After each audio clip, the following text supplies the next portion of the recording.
श्रीमहागुरभ्यो नमः। हरिः ओम्। सदाशिवसमारम्भां शङ्कराचार्यमध्यमाम् अस्मदाचार्यपर्यन्तां वन्दे குருபரம்பராம். ஜெம் டிவி நண்பர்களுக்கு எனது வணக்கங்கள். இன்றைய நாள் அனைவருக்கும் இனிய நாளாக அமைய எல்லாம் வல்ல இறைவனை வேண்டி இன்றைய மதமும் நம் மதமே நிகழ்ச்சிக்கு செல்வோம். இன்னைக்கு நம்ம துர்க்கை மேல இருக்கிற ஸ்லோகத்தை அர்த்தத்தோட பார்த்துட்டு இன்றைய நீதி கதைக்கு செல்வோம். சர்வபாதா வினர்முக்தோ தனதான்ய சமன்விதः மனுஷ்யோ மத் பிரசாதேன பவிஷ்யதி ந சம்சயः.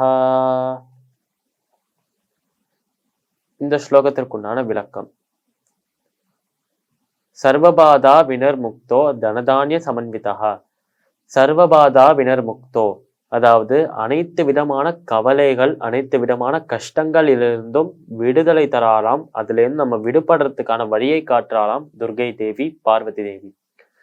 சர்வபாதா வினர்முக்தோ தனதான்ய சமன்விதா அதாவது தனமும் தானியமும் வீட்டுல சேர்றதுக்கும் நம்ம கிட்ட சேர்றதுக்கும் அருள் புரியாராம் நம்மளோட தேவி, நம்மளோட பார்வதி தேவி அம்பாள். தனதான்ய சமன்விதா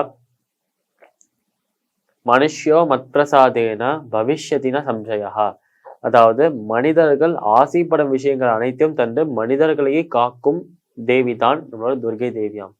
அதுவும் எப்பேற்பட்ட மனிதர்கள் அப்படின்னு கேட்டா, தன்னை நாடி வந்து தன்னிடம் சரணமடைந்த சரணாகதி அடைந்த பக்தர்களா இருக்கும் மனிதர்களை எப்பயுமே கைவிடாமல் காப்பாற்றும் ஒரு தேவியாக இருப்பவர் நம்மளோட துர்கை தேவி.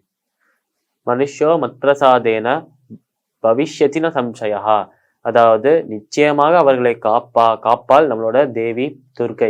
இதுல எந்த விதமான சம்சயமும் எந்த விதமான ஒரு டவுட்டுமே இல்லை, எந்த விதமான ஒரு குழப்பமுமே இல்லை இந்த விஷயத்துல. அதனால குழப்பமில்லாத ஒரு விஷயம் என்ன அப்படின்னா, எப்பயுமே செல்வத்தை அருள்கிற தேவியா இருக்கும் பார்வதி தேவி துர்கை அம்மன் தன்னோட பக்தர்களை என்னைக்குமே கைவிட மாட்டா அப்படிங்கிறதுதான் ஒரு உண்மையான விஷயம். இந்த ஸ்லோகத்திற்குண்டான விளக்கம் இதுதான்.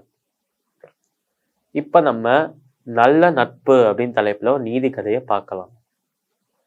நட்பு அப்படின்னு சொன்னாலே, ஃப்ரெண்ட்ஷிப் அப்படின்னு சொன்னாலே நல்ல விஷயம் தானே. நம்ம எப்பயுமே ஒரு நபர் பிற நபர்களோட, பிற மனிதர்களோட நட்போட இருக்கிறது, நட்புறவுல இருக்கிறது நல்லது தானே.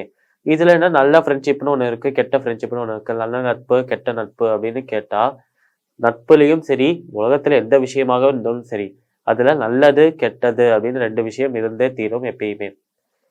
நட்பும் இதுக்கு ஒரு விதிவிலக்கா இல்லாம இதுலயும் நல்ல நட்புன்னு ஒண்ணு இருக்கு, அதே நேரத்துல கெட்ட நட்பு, தீய நட்பு அப்படின்னு ஒண்ணு இருக்கு. இந்த நல்ல நட்புனா என்ன, தீய நட்புனா இதை எப்படி கண்டுபிடிக்கிறது அப்படின்னு சொல்றதுதான் இந்த கதை. இந்த கதை எப்படி ஆரம்பிக்கிறது அப்படின்னா, ஒரு குளத்துல ஒரு முதலை இருந்துதான். இந்த குளம் எப்படி இருக்கு அப்படின்னா, இது உண்மையாவே ஒரு குளம் கிடையாது, இது ஒரு ஏரியோட அட்டாச் ஆன ஒரு குளம் தான் இது. அதாவது ஒரு ஏரி போறதாம், அந்த ஏரி கடலுக்கு போறதாம். இந்த கடல்லேருந்து வரும் இந்த ஏரி அங்கங்க கொஞ்சம் சில இடத்துல குளம் போன்ற அமைப்புகளை உருவாக்குறதாம். அதனால ஏரியோட ஒரு பகுதியாக தான் இந்த குளம் இருக்காம். இந்த குளத்தோட கரையில நிறைய மரங்கள் இருக்காம். அதுவும் எந்த மரங்கள் அப்படின்னு கேட்டா, மாங்காய் மரங்கள் இருக்காம், மாம்பழ மரங்கள் இருக்காம். அங்க இப்படி மாமரங்கள் இருக்கும் இந்த கரையில ஒரே ஒரு குரங்கு மட்டும் வசித்து வந்ததாம்.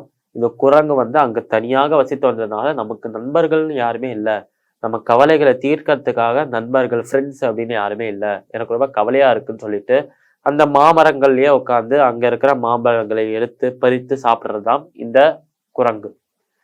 இந்த மாதிரி இந்த குரங்கு இப்படி இருக்கும்போது அந்த குளத்துக்கு, அந்த நதியிலேருந்து, அந்த ஏரியிலேருந்து ஒரு முதலை வர்றதாம் அந்த குளத்துக்கு. இந்த முதலை அங்க வர்றத உடனே பார்த்த உடனே இந்த முதலை அந்த குரங்கை பார்க்கறதாம், அதை நோக்கி வேகமாக நீச்சலிச்சு வர்றதாம் இந்த முதலை. ஐயோ நம்ம இறக்க போகிறோம், நம்ம சாப்பிடத்தான் இந்த முதலை வர்றது போல அப்படின்னு சொல்லிட்டு பயப்படுறதுதான் அந்த குரங்கு. ஆனா அங்க நடந்த விஷயமோ, அங்க நடந்த நிகழ்வோ வேற இந்த குரங்கு நினைச்சதுக்கு அப்படியே எதிர்மாறா இருந்தலாம். அப்படி அங்க என்ன நடந்தது நாளை தினம் பார்க்கலாம். மீண்டும் நாளை சந்திப்போம். நன்றி, வணக்கம்.